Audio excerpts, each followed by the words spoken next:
placement of the towel here. If that feels like it's helpful, but you feel like you want something that pushes a little harder, we can have you switch to using a tennis ball. Most time people want a used one. The newer ones tend to be a bit too hard. The tennis ball does not go in the center, it goes slightly off center. So we're going to keep it off center there for 2 minutes, do some leg slides, and then you're going to move it over to the other side. This is a natural size skeleton, so you can see the ball is very close to center. We do not want to put it too far out as it won't be effective. Again, the towel went in the center about there.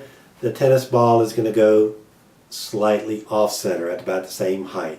There's a bony prominence here on the pelvis, so if the ball sits just inside of that, that's the perfect position. So we'll do 2 minutes on this side with some leg slides, and then we'll do 2 minutes on the other side with some leg slides. So most people, that pelvic bone is fairly prominent, so I can feel where the bone is, and he can as well, and the ball is just inside of it. This should have a sort of a therapeutic pressure point kind of push. If it doesn't particularly feel good, adjust it around. If you just don't like it, you may continue using the towel.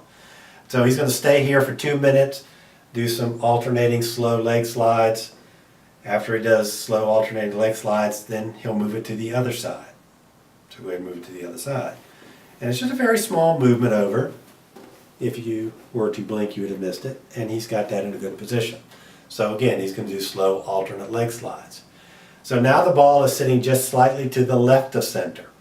Now if my client tells me that this is not quite enough pressure, they want more, you can increase the pressure by picking this leg up and just keeping it there and just kind of wiggle, jiggle, do a little bit of movement with it.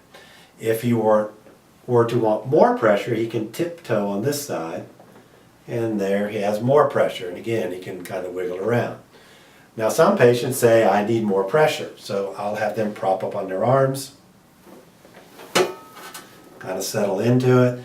That increases the pressure. If he still wants more pressure, he can pick this leg up again. So now you're putting a lot of pressure to get that sacrum to tip forward.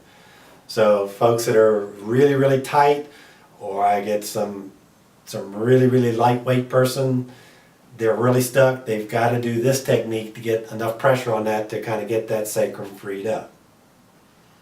So you can spend, 2 or 3 minutes in this position, just kind of not moving around too much, but just kind of bouncing on a little bit. And then you can relax out of that.